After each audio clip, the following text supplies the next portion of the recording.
Kemudian dari Tapanuli Utara ke Tapanuli Tengah ke Sibolga nggak bisa lewat darat. Sehingga beberapa hari Sibolga ini masyarakatnya tidak mendapat tambahan logistik, tapi per hari ini sudah 2 sorti BNPB mengirim logistik menggunakan pesawat Karapan.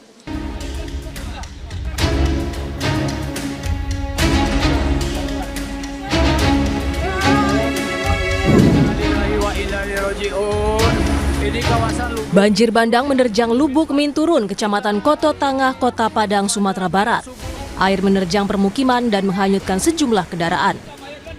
1 warga ditemukan meninggal usai terbawa arus. Selain di Kecamatan Koto Tangah, hujan ekstrim yang melanda Kota Padang dilaporkan juga menyebabkan banjir di 2 kecamatan lainnya, Kecamatan Nanggalo dan Kecamatan Pauh.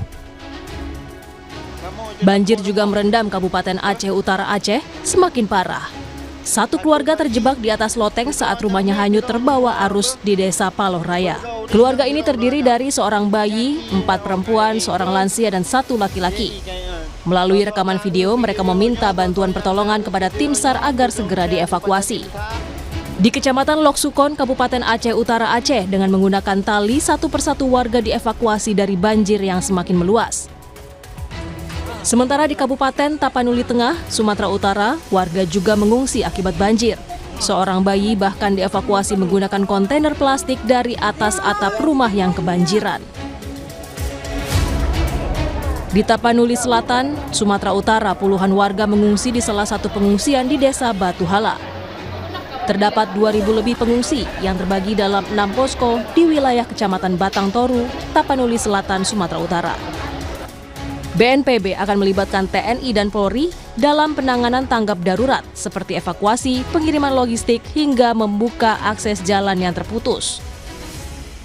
Kemudian dari Tapanuli Utara ke Tapanuli Tengah ke Sibolga nggak bisa lewat darat. Sehingga beberapa hari Sibolga ini masyarakatnya tidak mendapat tambahan logistik, tapi per hari ini sudah 2 sorti BNPB mengirim logistik menggunakan pesawat Karapan. Dan untuk Tapanuli Tengah, informasinya besok juga Bapak Gubernur dari Medan akan mengirim 1 pesawat.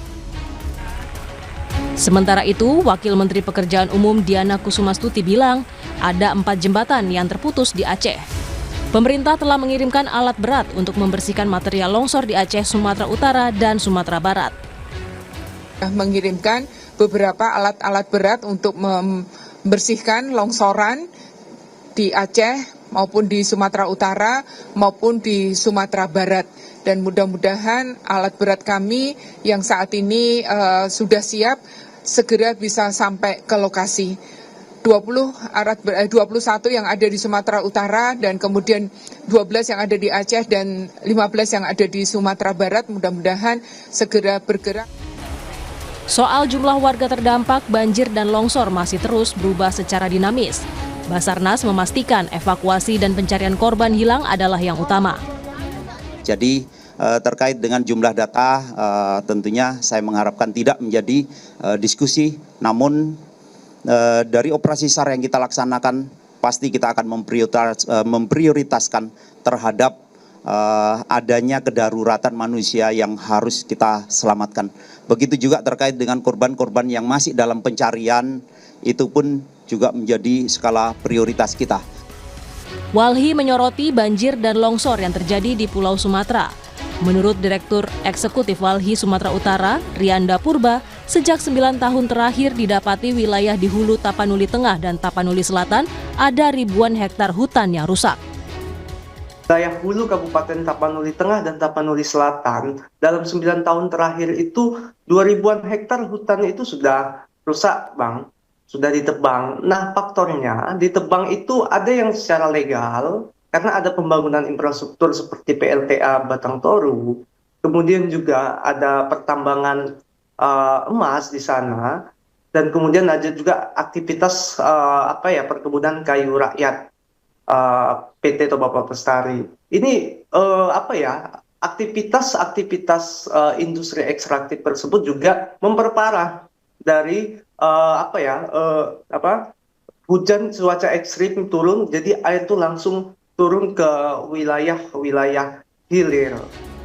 Pemerintah fokus pada pemulihan jalur transportasi agar pengiriman logistik bisa cepat tersalurkan kepada seluruh korban banjir.